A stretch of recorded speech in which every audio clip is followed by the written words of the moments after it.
I am thrilled today to have Jake Sucoff on the podcast. Jake is an entrepreneur, marketer, and a 4-time best man. He's the founder and CEO of Patient Procure, a marketing agency that specializes in helping medical practices book their ideal patients and keep them coming back. PatPro leverages exceptional content, storytelling, and technology to create reliable patient funnels so practitioners can focus on what they do best, caring for patients. Jake's career spans 15 years of building and launching products across diverse markets, including B2B SaaS, enterprise healthcare, a startup incubator, and loyalty rewards hardware. He has spent these years working directly with C-suite executives, pitching in high-pressure environments, and using data to influence decisions. Jake's real passion is his family, his friends, and music. He's constantly tinkering with automation and AI these days so he can spend less time in the office and more time with the people he loves. Jake, I'm so glad you're here. Thanks for being on the show. Thank you for having me, William, and thank you for that extensive intro. If I knew you were going to read the whole thing, I would have made it shorter. So I want people to get a good sense of who you are. I don't even need to speak. Everybody has it all. That's my whole story. So, and yet somehow I feel like there's more. There's a bit more. Welcome to Catalytic Leadership, the podcast designed to help leaders intentionally grow and thrive. Here is your host, author, and leadership and executive coach, Dr. William Attaway. Well, let's start here. I would love to start with you sharing, from your perspective, a bit of your story, particularly around your journey and your development as a leader. How did this whole thing get started? I feel like I've been a leader for a long time, which now in hindsight maybe is easy to say, but at the time didn't feel like it. I started my career in asset management. I spent a bunch of years selling financial products, which taught me a ton about sales, cold calling, interfacing, client management. And from there, I started my first company, which was that mobile rewards and mobile marketing company, Text Savvy, which was a great experience. That was my first taste of management. I had an intern who was the only person that worked with me. I was walking door to door trying to sell this technology. And I put so much of myself into it that I didn't leave enough for the person who I was managing. They were totally ineffective and it was completely my fault. And it was a great first taste in understanding that if you don't give the people who are working for you the tools to be successful, they never will be. From there, I went to WeWork, where I managed our incubator program. I did that for a number of years, where I was an independent contributor. I didn't have anybody working under me. And from there, I went into the agency world. And that's where I've truly built out my leadership capabilities, or been able to experiment with growing them. I wouldn't say that I am a finished product as a leader, but I'm working hard every day to be the best boss and leader that I can. I try to lead by example. I try to, as I mentioned before, give people the tools to be successful. And I am extremely focused today, especially because I have such a distributed team that's all over the world, with putting together SOPs and documentation and making sure that the people working for me have really clear directives and the software and support that they need to be successful. And that is extremely top of mind to me every single day. So tell me about your agency. Like what distinguishes you? That's a great question, because I don't want to denigrate myself and my industry, but the reality is I think of myself kind of as any other service leader today. I think that I know that there are many, many marketing agencies that exist, and it's almost become, I don't want to say, fungible or just completely, there are some, differentiators, but largely you're getting a lot of the same services regardless of which agency you're working with. So I really try to stand out in the way that most service providers should, by providing a really, really top-notch experience, making sure my communication is on point. I'm extremely transparent with what we do. And I just try to hire the best people so that we can provide as good a service as anybody else. I think that there are, ways that you can differentiate from a technical perspective if you're building your own proprietary technology. But outside of that, the tools that I'm using to create content for people, to run ads for people, to write blogs for people, they're largely the same tools that everybody has. So I have a keen attention to detail. I make sure that every piece of content, everything that we create is in extremely high quality. But I wouldn't say that I am producing something that is novel compared to my competitors. But I do think that focusing on healthcare allows me to get lots of case studies and lots of experience working within the industry, which is what my clients really are hoping for when they work with me. When healthcare practices think about marketing, there's a lot of different perspectives and opinions on this. Some shy away from it. Some wonder, should we even have to do that? This is something that everybody really needs at some point. They don't even know where to start or what platform to focus on. Where do you begin when you're talking to somebody coming from one of those perspectives? I like to start with the physician's passion, and that is often, almost always, around the particular, specialty that they have. It's the reason they got into medicine. It's the reason that they are putting in many, many, many hours every week in excess of what they need to make sure that they are getting the diagnosis right. They're putting together treatment plans, and they're making sure patients get the care that they need. So I start with that personal connection to help the physician better articulate who they are, what their specialty is, and why they do what they do. Ultimately, patients are going to connect with their physicians because they feel like they're going to provide an outsized quality of care to them. And that comes from feeling like they actually care. It's in the word right there. So beginning with what's the specialty, why are they specifically interested in it, and why are they better qualified to treat this patient than any other physician is the best place to start. Every physician, every practice is going to have their own communication style. They're going to have their own process, their way of delivering care. Those specifics can be dialed in as we, work through messaging strategy. But we like to start with just talk about why you care, because that's always a really great way to connect with patients at the top of the funnel. So it feels a little bit like a personal branding thing for the physician then. Yeah, it's really interesting because marketing today, first of all, I believe that every single entity, regardless what you do, needs to have some kind of media aspect to it. If you're selling socks, and that's not to say you need to take a stand against social issues. I think that, back to this example about socks, if you're buying socks, I don't think they need to know who you voted for. I don't think they need to know your stance on hotly contested social issues. But I do think that you need to have a presence and connect with your audience around what they're interested in. Cozy feet. But, probably more specifically, are you hiking? Is it for runners? Is it for, what's the landscape that your ideal customers are interested in? But in addition to that, there is this growing movement of founder-led brands where people more and more trust large companies less and less, but they trust individuals more and more.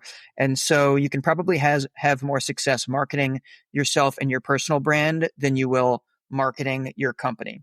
And with physicians, it's no different, regardless whether or not you are a concierge doctor and you are seeing patients, you don't take insurance, it's just your face, all the way up to if you are working at a hospital and you want to connect with people just to grow trust and have them understand who are the physicians who are carrying out these procedures.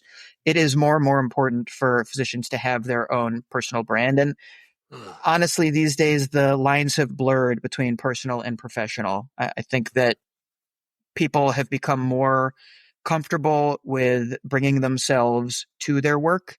And so through that, it becomes this, okay, of course, they need to know what are your credentials. They need to understand that you have this expertise, but they also want to know who you are and see your family and understand what books you read. And again, it to connect with patients on a deeper level, you need to open yourself up a little bit and introduce more of yourself than maybe you needed to in the past. I think when you think about marketing, there's so many different options. There's so many different places you can be and go, so many different platforms. Like where do you start? Where is there one platform that you should really focus on that's the best? Where do you counsel your clients to start? Yeah, it really depends on your goals. And of course, depending on whether you're trying to meet people for the first time versus convince somebody who's engaged with you or your brand a few times, the different channel is a different channel might be appropriate over another. What I think is really important today is the ability to repurpose content depending on what that goal is. Yeah. It's never been easier to take a video of yourself, take the transcript, turn that into a blog post, take short form video, put that onto YouTube Shorts or Instagram or TikTok, or even LinkedIn has video now. If you're going to be speaking to your colleagues, if you're trying to get speaking engagements, if you're trying to connect on a professional level, LinkedIn is going to be a better option. But if you want to connect with patients, depending on what your specialty is, you probably are going to have a better chance at that on Instagram or on TikTok. But you also have to remember that depending on the platform you're on, there's going to be a lot of competition that you're up against. Unless you're doing some kind of, viral chiropractic service where you're recording the clicks and the pops from the person you're adjusting, or, this type of content isn't for me, but the pimple popping and the more graphic stuff, that has a decent shot at going viral and competing with cat videos, but most of the physicians I work with are not producing content that has that viral factor. So we really focus on where do we think that your target patients are hanging out, and let's meet them with the information that they need across the entire funnel to learn about the condition that they have if maybe they don't have a full understanding of it yet, then learn about your unique way that you treat it, and then maybe get an introduction to your practice. And then finally, have some calls to action where you are helping people put all of this together and then book an appointment with you. I didn't really answer your question there. The reality is you don't necessarily have to choose only one platform. And yes, it is easy to get paralyzed by choice. There are so many different areas you can start. I try to think deeply about what's your goal and then work backwards from that. If it's to engage with your existing patients and get them coming back, email is probably the best platform for you. And that's the one that between that and SEO, I think those are the ones that have the greatest ROI, especially when compared to how little they're used when compared to paid ads and organic social media. I think that if you really dial in your SEO and your email strategy, you're going to, especially after some time, it does take some time to see the fruits of your labor, but that's going to be probably one of the better investments you can do in marketing. I think email and SEO makes sense. And I totally get that. I think there's a reticence, particularly in healthcare, around social media. And really diving into what is crowded, to be sure, but also, gosh, is that really where I want to be putting my business? And I love what you said just a second ago, because that's really where your clients are and where potential clients are. They are on social media. You're simply going to where they already live and spend so much of their time. It's easy to forget that. As a business owner, even in the healthcare field, I think. And going back to the goal of the strategy that you're implementing, I do caution my clients, and I would caution any other physicians who are considering social media, unless you do have that extremely viral service that you're offering, I would not think about organic social media. Even if you do have something viral that you're offering, I wouldn't think about it in terms as an acquisition strategy. I would think about it more in terms of growing your brand and helping to grow trust and make connection with your target patients. If you're running meta ads, you're going to want to have a really strong presence, because the first thing somebody's going to do if they click on one of your ads is go to your profile and look at it. But think of all of the different potential channels and platforms as different touch points. You need to be doing an integrative strategy. There is some wisdom in saying, pick one platform, become an expert at it, just keep doing that until you feel like you've reached your absolute potential, but you don't really need to choose anymore, especially if you have somebody who's helping you manage this. As I mentioned before, you can create one video, a 5-minute video of yourself, not even 5 is a long time, a 2-minute video of yourself that can live on YouTube. You can put the shorts on all of the places I mentioned. You can get the transcript. You can put those onto all of the other platforms I mentioned. So you don't really need to choose. And in fact, in some cases, you might not have any understanding about where your target audience is actually spending most of their time. So by testing a lot of them at once, you might give yourself an opportunity to actually see which one deserves an outsized amount of your attention. That's really good. So many practices it's just becoming pervasive to leverage email. And we've touched on that a little bit, but also text messages. And this is becoming more and more common. Do patients really want to get all those emails and text messages? Because I get a lot of both. Is that really something that practitioners need to think about and physicians need to think about if they're not already doing it? You definitely need to think about it. The short answer is yes. If you look at the data, SMS messages and emails still work, and they work extremely well. I am of the same mind of anybody who says I am inundated with texts and emails at this point, and I can't take any more. I feel that way. And at the same time, I know what the data is telling me from the platforms that I'm running campaigns on, that they do work. So I think there's a way to do it tastefully. And candidly, if your patient doesn't want to receive the message, I don't think them getting it is going to convert them from a patient to not a patient. They'll unsubscribe if they want to unsubscribe, and that's totally okay. But you're probably going to get a lot greater benefit than you are detriment if you're managing campaigns on these channels. And it's absolutely worth, email in particular. It is SMS actually falls into this category as well. Of all of the marketing channels, these are the two that you can truly own the rails of communication. If you're putting a lot of dollars into Facebook ads or Meta ads and any pay-per-click, the social media companies are 100% responsible for targeting your ads to the people who they deem should receive them. If they change their algorithm, if something's happening, during the election cycle, there's lots of ads coming in, during the holidays, there's ebbs and flows. There are things outside of your control that are going to affect your reach and are going to affect the money that you're putting into these channels.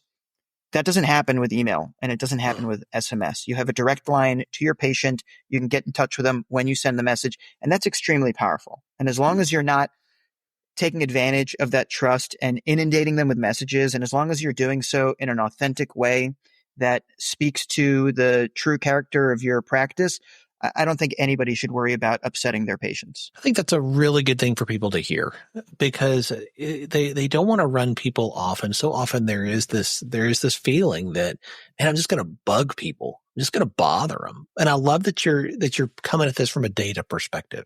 I think database decision making is critical, particularly when we're talking about running a business. And I love that you bring that into the conversation. People are fickle. Day to day, sometimes I get an email from my healthcare provider and I'm just like, oh, another one, and I delete it. Sometimes that's happened where my first reaction is like, oh, and then I click on it and then I think, oh, I do need to book another appointment, and then I do it. So so it works. It works. And people's, moods change with the wind. So you can't, unless you are being really scammy and sending lots and lots of these messages.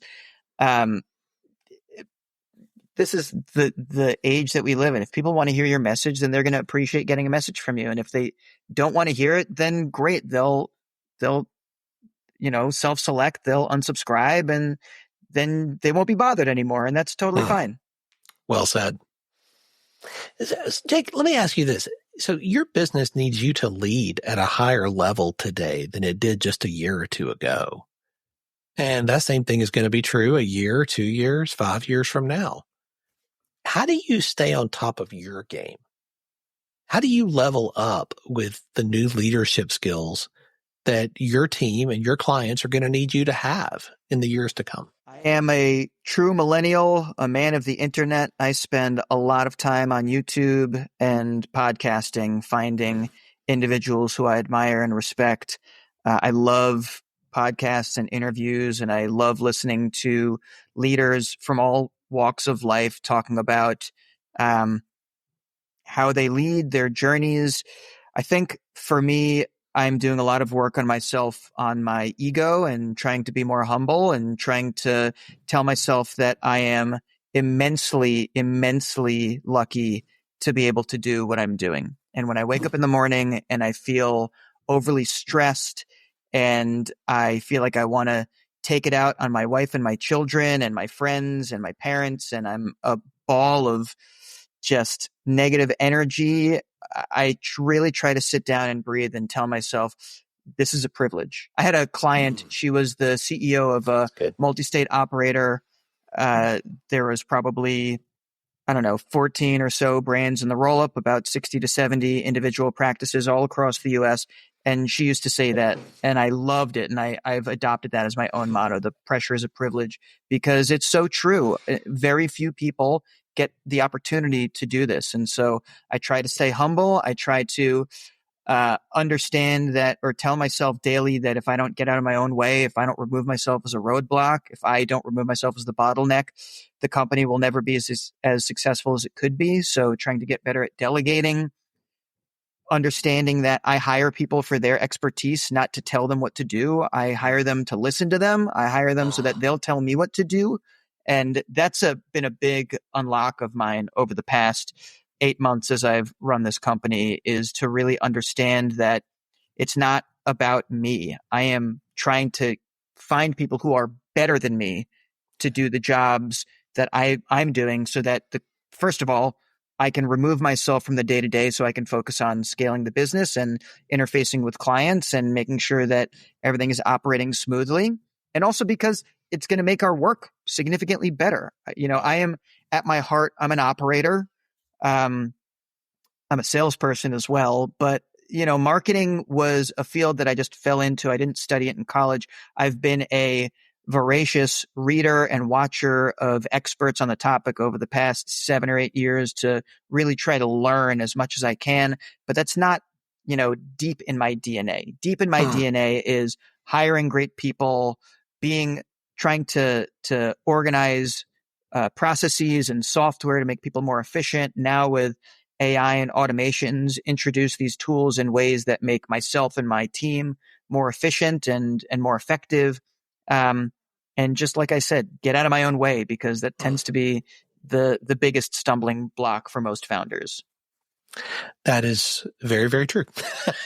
That's one thing I talk about a lot, is how so often when I'm working with clients, the problem is nothing external. The problem is between their ears, and getting out of their own way is the thing that will enable them to move to the next level. So true. So as you are learning and growing, you are encountering a lot of different books, a lot of different podcasts. Is there one that stands out that you would say, hey, this one's made a big difference in my journey, that you'd recommend to the leaders who are listening? This has probably been recommended on your show before, but I was talking about it with a new friend who's a new founder the other day. The E-Myth is a book that really transformed the way that I think about all of the things I was just talking about with getting out of your own way, working on the business, not in the business. If you want to grow your business, you need to remove yourself as the engineer and hire engineers and work as the marketer and spokesperson. And it was a profound read for me that really helped me understand what it takes to get to the next level. Podcast wise, I have a lot. I've recommended this a number of times, but I really like Tim Ferriss, not just because I think that he's a great interviewer, and not just great because I think he gets really profound insights from his guests, but it's very accessible. I think he does so in a really relatable way. It's not overly heady. I never feel like he is talking down to me. And I love that the breadth of his guests is so vast. It's not just one type of guest. It's so many different types of people. And I feel like that is really important. You can really get a lot out of diverse perspectives. That's so good. You are a growth partner for your clients. You help them think and look at things a little bit differently so that they can move into a season of growth. If we spun the table around for just a minute and I could snap my fingers and I could solve one problem right now in your business, what do you want that problem to be? I am spending a huge amount of my time right now hiring. And as I mentioned, this business is fairly new. We launched in, I guess, July or August of 2024. I know it's probably the most important thing I can do. As I mentioned, an organization is it's people. And if you want to have a great organization, you need great people. And it's extremely important to me to have a really strong culture in addition to having really competent people. And so I interview every single person and I follow up with them. And if I am creating any kind of assessment or any kind of project for them, I'm the one who is creating it. I'm reviewing it. I'm going over it with them.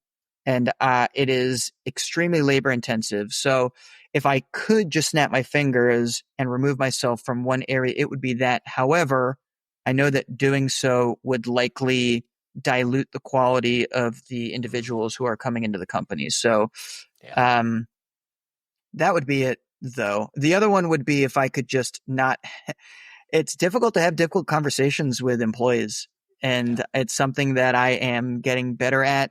I am really focused on – I got introduced to radical candor some years ago. And in addition to that, more recently introduced to radical ownership.